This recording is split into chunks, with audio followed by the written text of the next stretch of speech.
पुरंदर बोले ये कोई बात है, जान ना पहचान, एक तो मुझसे पैसा मांग रहे हो, ऊपर से मेरे को दोष भी दे रहे हो। बोले दे दीजिए ना, आप सब कर सकते हैं। तो पुरंदर दास जी बोले चलो एक काम करते हैं। बोले क्या? तुम मुझे कोई अमूल्य वस्तु दे दो और उसके बदले में तुम्हें पैसे दे दूंगा, और तुम्हारा अता पता तो कुछ है नहीं, कहीं तुम भाग गए पैसा लेके, तो अपनी कोई मूल्यवान वस्तु मुझे दे दो और मुझसे पैसा लेकर के चले जाओ, और जब तुम्हारा ब्याह हो जाए, चुकाने लायक स्थिति हो जाए, तुम वस्तु मुझसे वापस ले लेना, पैसे मुझे दे देना। घनघोर कंजूसाई की पराकाष्ठा, दे ही नहीं सकते बिना किसी प्रयोजन के। ठाकुर जी बोले मेरे पास तो कुछ भी नहीं है, मैं कहां से लेके आऊं? बोले तो भैया देखो अब मैं राजी हो गया हूं। हाँ भाई, नगर के लोग इकट्ठे कर लिए, देखो मैं इनको देने को तैयार हूं, पर मैंने एक शर्त रखी है, ये अपनी कोई वस्तु मुझे दे दें, बदले में पैसा ले जाएं, बेटी का ब्याह कर लें, जब चुकाने की स्थिति हो तब वापस अपनी सामग्री लेके मुझे पैसा दे जाएं, कोई बुराई है? संसार के लोग बोले नहीं नहीं बिल्कुल ठीक है भैया, इतना तो करना चाहिए। ठीक है भैया, मैं जाता हूं, कुछ लेकर के आता हूं, लेकिन भैया ये भगवान हैं, इनकी चतुराई के आगे किसी की नहीं चलती।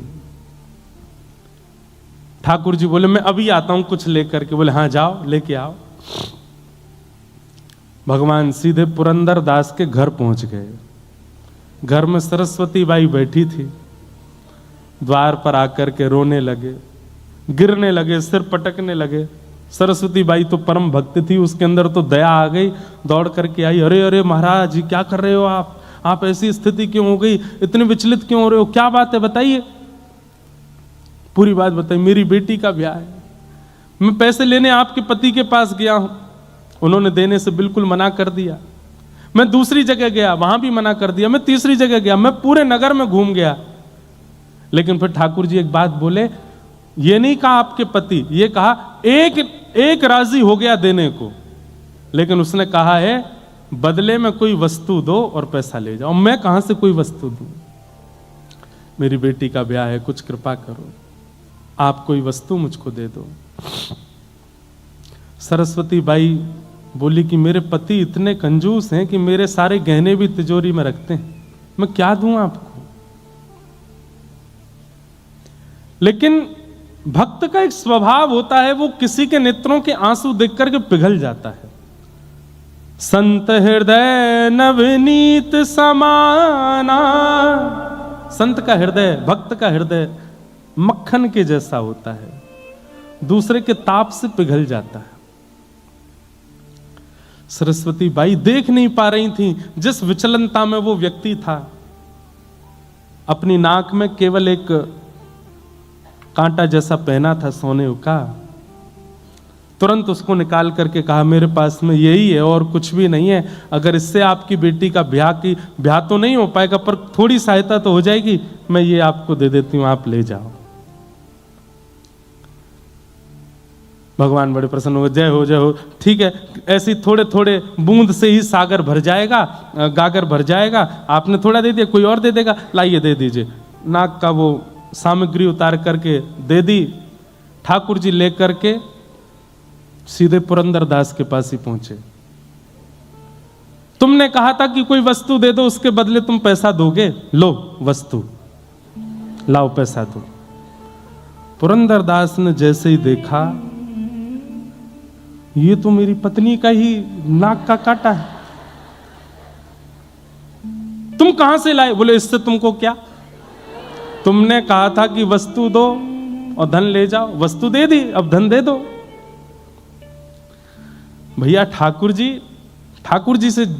जी जैसा स्क्रिप्ट राइटर नहीं देखा मैंने। आपकी बंबई नगरी में एक से एक राइटर होंगे, एक से एक प्रोड्यूसर, डायरेक्टर, स्क्रिप्ट राइटर होंगे, पर ठाकुर जी जैसा कोई नहीं है। हम आप सबकी स्क्रिप्ट इतनी खतरनाक लिख रखी है उन्होंने, कल क्या हो जाए पता नहीं, कुछ पता नहीं है, कब कहां किसके कैसे मोड़ देते हैं। जय हो। ये डायरेक्टर हैं, ये प्रोड्यूसर हैं, लेकिन जैसे वो एक होता है ना, ये तो चलो स्क्रिप्ट वगैरह इन्होंने लिखी, डायरेक्ट आदि इन्होंने की, पर कई बार एक्टर को अपने परफॉर्मेंस देने में थोड़ी दिक्कत होती होगी, तो एक अब मेरे को पता नहीं है इतना ज़्यादा, पर बीच कोई सहायक डायरेक्टर भी होता है ना, वो आके समझा दे तुम ऐसा करोगे तो भक्तजन जो है ये सहायक डायरेक्टर हैं, ये आकर के संभालते हैं, बोले घबराओ नहीं, ठाकुर जी ने स्क्रिप्ट भले ही खतरनाक लिखी है लेकिन तुम कर सकते हो।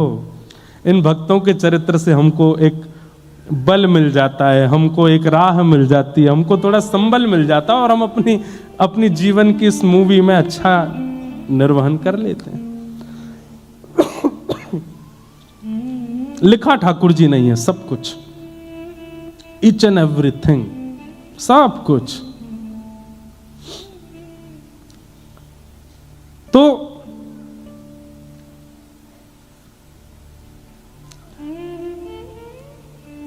ठाकुर जी पहुंच गए, वो नाक की बाली दे दी, नाक का कांटा दे दिया, बोले लो वस्तु लो, पैसा दो।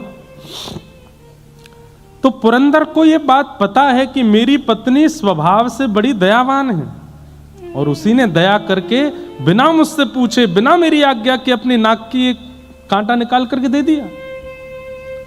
इसको तो मैं पैसा दे देता हूं, लेकिन आज अपनी पत्नी को नहीं छोड़ूंगा। भगवान को जितना जरूरत थी उतना पुरंदर दास ने दे दिया, और उस नाक के कांटे को अपनी तिजोरी में रख के ताला लगा करके, और दुकान में जो काम करते थे सबसे कहा आप सबकी छुट्टी है, जाओ। सेठ जी अभी तो समय हुआ नहीं, नहीं आज जाओ। और ताम्रवर्ण हो रहा था मुक्का, आज अपनी पत्नी को नहीं छोड़ूंगा। दुकान बंद की, तो दुकान में एक कार्य करता था, वो इनकी पत्नी को बहुत मानता था, उसकी भी वो सहायता करती थी। वो दौड़ करके पहले ही पहुंच गया, बोले मां आप अपनी रक्षा कर लीजिए। क्यों? आपकी नाक का कांटा कहाँ है? बोले वो एक दीनहीन सा ब्राह्मण आया था, उसकी बेटी के ब्याह के लिए कुछ मांग रहा था, मुझ में कुछ था नहीं, मैंने दे दिया। बोले उसने जाके आपकी नाक का कांटा ही पुरंदर दास जी को देके पैसा ले लिया। अब वो आपके ऊपर आ रहे हैं, बड़े रोष में हैं और कुछ करने की स्थिति में हैं। मां आप अपनी रक्षा करना। सरस्वती बाई घबरा गई। घर में चित्र लगा था श्री पंडरीनाथ भगवान का, चरणों में प्रणाम किया। मैंने कुछ अपराध नहीं किया, केवल वैष्णव भक्त की सेवा की, और उसके फल में अगर पतिदेव मारने के लिए आ रहे हैं तो मैं अपने पति को रोष युक्त नहीं देख सकती। मैं पतिव्रता नारी हूं, मैं अपने पति को सदा प्रसन्न मुद्रा में देखना चाहती हूं, मैं अपने पति को सदा आनंद मुद्रा में देखना चाहती हूं। वो उठा करके मुझ पर कुछ प्रहार करें, ये उनका राक्षस स्वरूप मैं देख नहीं पाऊंगी, मुझसे देखा नहीं जाएगा। लेकिन वो मानेंगे नहीं, वो आकर के मुझ पर प्रहार करेंगे, मैं उनको उस रूप में नहीं देखना चाहती। इसलिए पंडरीनाथ आत्महत्या करना वैसे तो महापाप की श्रेणी में आता है, पाप नहीं महापाप। 2000 वर्ष के लिए नरक योनि और कितने हजार वर्षों के लिए प्रेत योनि प्राप्त होती है उसको, जो इस प्रकार से आत्महत्या करे। आत्महत्या करना वैसे तो महापाप है, पर मैं अपने पति को इतने रोष में नहीं देख सकती, इसलिए मैं आत्महत्या कर रही हूं। और विष लेकर के अपने मुख की ओर जैसे ही लेने लगी, नेत्रों से आंसू, सामने पंडरीनाथ भगवान का चित्र है, और बार बार कह रही है पंडरीनाथ मुझे क्षमा कर देना, मुझसे अपराध, मैंने अपराध नहीं किया, लेकिन मैं अपने पति को ऐसे नहीं देख सकती। जैसे ही विषपान करने लगी, इतनी खन्न से आवाज हुई, ऊपर से ठाकुर जी के चित्रपट के पास से ही वो नाक का कांटा आकर के कटोरी में गिरा, और जैसे ही वो कांटा कटोरी में आकर के गिरा, इतने में ही पति का आना हुआ। पति ने आकर के किवाड़ बंद करी, ढूंढने लगा कोई सामग्री मिले मुझे, और कुछ हाथ में लेकर के खड़ा हो गया सामने। ए सरस्वती बाई जी, तेरे नाक का कांटा कहां है, जल्दी दिखा मुझे। उसने तुरंत कटोरी में जो विष था उसमें हाथ डाल करके निकाला और दिखा दिया, बोले ये है। पुरंदरदास बोले इधर दिखा, देख करके देखा तो वही कांटा था। बोले असंभव, ये हो ही नहीं सकता, ये तो मैं अपनी तिजोरी में रख करके ताला लगा करके आया हूं, तेरे पास कैसे आ गया? रुक, यहीं रुक, मैं अभी आता हूं। दौड़ करके अपनी दुकान पर फिर से गए, दुकान खोल करके तिजोरी खोल करके देखा तो कांटा वहां नहीं था। लौट करके आए, ये कैसा जादू सीख के आई है तू? वो कांटा मेरे पास मैंने बंद करके रखा, तेरे पास दोबारा कैसे आया? और ये सब व्यवस्था कैसे बनी, मुझे जल्दी बता। नेत्र भर गए आंसुओं से और चरण पकड़ करके बोली, सब पंडरीनाथ की कृपा है। एक विरक्त एक परम ब्राह्मण मेरे द्वार पर आके रोने लगा, मैंने उसको दिया। मुझे पता चला कि उसने वो कांटा जाके आपको दिया और आप रोष में मुझे मारने आ रहे हैं। मैं आपको उस रूप में नहीं देखना चाहती थी, इसलिए विष पान कर रही थी, पंडरीनाथ के सामने रो रही थी कि हे पंडरीनाथ, मैं अपने पति को ऐसे नहीं देख सकती, मैं आत्महत्या कर रही हूं। उसी समय पता नहीं कहां से ये कटोरी में गिर गया। मुझे तो ऐसा लगता है वो ब्राह्मण कोई और नहीं थे, वो साक्षात पंडरीनाथ ही थे। मुझे और आपको अपने चरणों में लगाने के लिए, स्वीकार करने के लिए, अंगीकार करने के लिए ये पूरी लीला की थी। पुरंदर दास के नेत्र बंद हो गए और वो छवि दिखने लगी। कैसे मेरी दुकान पर आकर के बार बार कह रहे थे कि धन दे दो, मेरी बेटी का ब्याह है, उसके लिए थोड़ी सेवा कर दो। वो स्वरूप बार बार दिखे और जो वृद्ध ब्राह्मण का स्वरूप था वो नेत्रों में अब वृद्ध ब्राह्मण नहीं दिख रहा है, सांवरे सलोने ठाकुर जी ही दिख रहे हैं कि वही द्वार पर खड़े थे, वही मांग रहे थे, वही बार बार जिद कर रहे थे। पुरंदर दास रोने लगा, पत्नी का हाथ पकड़ा, देवी अभी चलो। बोले कहां? बोले पंढरपुर चलो।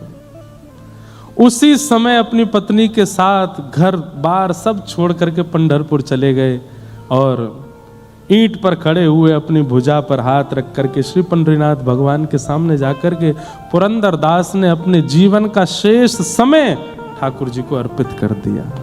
ठाकुर जी के जीवन को अर्पित हो गए। कान पकड़ के क्षमा मांगी, नाथ मुझे क्षमा कर दो, मैंने अपराध किया। और पुरंदर दास जी का फिर नियम हो गया, हर दिन जाते और ठाकुर जी से केवल क्षमा मांग करके ये कहते, मुझे दंड दीजिए, मुझे दंड दीजिए। जितना मेरी दृष्टि में मुझे समझ में आया, अधिक भी हो सकते हैं,